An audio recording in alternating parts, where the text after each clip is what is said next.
और 10 सीटें जो हमारी जो उपचुनाव की है उसमें जीत के समीकरण तय करने के लिए था कि जिस तरीके से आजमगढ़ और रामपुर जीता था उसी तरीके से रणनीति बना के इसको भी हम लोग जीतेंगे। लेकिन कहीं पे कि निषाद पार्टी के सिंबल पे भी 1-2 सीटें दी जाए ताकि जो, क्योंकि अभी आपने 2024 लोकसभा में भी कहा था कि जो आपके समाज के लोग हैं उनकी मांग है कि आपके लोगों को उसमें।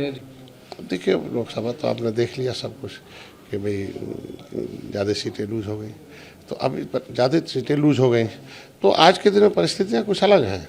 अब परंपरा रही भारतीय जनता पार्टी के सहयोगी दलों का सम्मान करना और उनका रहा कि जो भी सहयोगी दल जहाँ लड़ा हो उसके हिसाब से। और मैं रिजल्ट देने वाला लीडर हूँ और रिजल्ट देने वाली पार्टी है।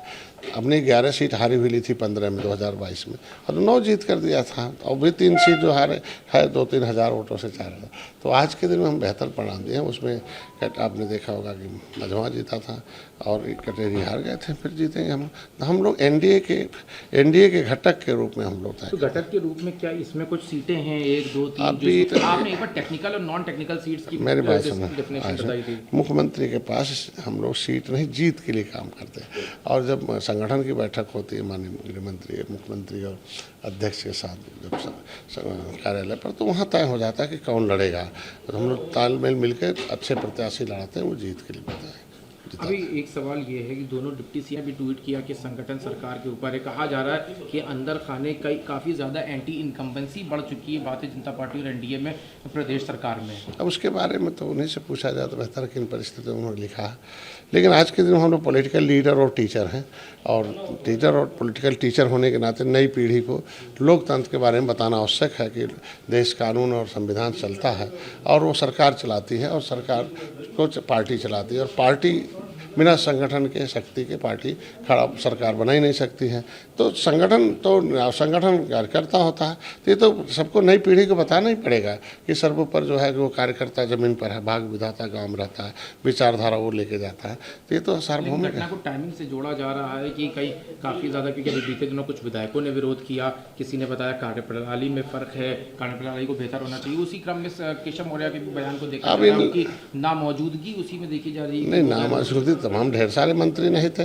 अब जिसके बड़ा मंत्रालय है, बड़ा काम है, तो विकास के प्रदेश के विकास के पथ के पहिए के रोक कर नहीं काम किया जाएगा। तो उनके काम अब कई ऐसे मंत्री थे, राजभर भाई नहीं थे, आज के दिन में हमारे AK शर्मा नहीं थे। उसमें जिन मंत्रियों को संगठनात्मक मतलब वो 10 सीट पर जीत लगी थी वो सब हम मौजूद थे। एक सवाल और है इस कि बुलडोज़र कार्रवाई पे परसों आपने भी बयान दिया था, अगर में जो बुलडोज़र चलना था उस पर सरकार ने बैकफुट पे आई है और कहा है कि कोई भी इस तरह की कार्रवाई नहीं होगी। आपने भी बुलडोज़र कार्रवाई का विरोध किया था।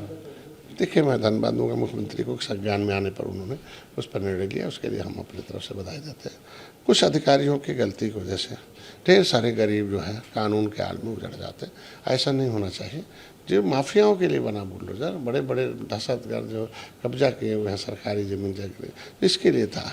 अब एक बुढ़िया है देखो बैठी हुई है जौनपुर की, और खुद ही इसने एक प्रधान का वो किया कंप्लेन, प्रधान दोषी पाया जा रहा था, प्रधान ने कंप्लेन कर दिया और आनंद फानंद उसका घर गिरा दिया और प्रधान अभी वैसा कब्जा किया। तो ये ऐसे पिछली सरकारों से प्रेरित कुछ अधिकारी हैं जो अंदर रहते हैं, मौका पाने। आप बुलडोजर तंत्र के खिलाफ हैं कि बुलडोजर की कार्रवाई नहीं होनी चाहिए? नहीं, तंत्र अलग मामला। मान लीजिए माफिया है और दहशतगर्द है, क्यों नहीं चलेगा ऐसे लोगों पर? उनके खिलाफ नहीं, गरीबों के पर नहीं चलना चाहिए और जो अधिकारी चलाते हैं उन्हें इस तरीके। अब ये अधिकारी कुछ न कुछ ऐसे हैं कि जो गुमराह करते। जैसे देखो 1952 से लेके निषादों के आरक्षण के मुद्दे गुमराह कर रखा है। जब राष्ट्रपति ने लिख दिया मझवार गाँव तो रैया खरोट लेदरमैन वाशरमैन के फीस, ये 91 तक उसमें थे। इनके उपनामों को पिछड़े में डालना गलत है। बाप का मझवार बना हुआ, बेटे का मझवार बन ही नहीं रहा। बाप का तुरैया बना हुआ ये काहे देंगे? 18% आबादी है। माननीय मुख्यमंत्री जी ने दिशा निर्देश मांगा RGI से, registrar general of census of India से।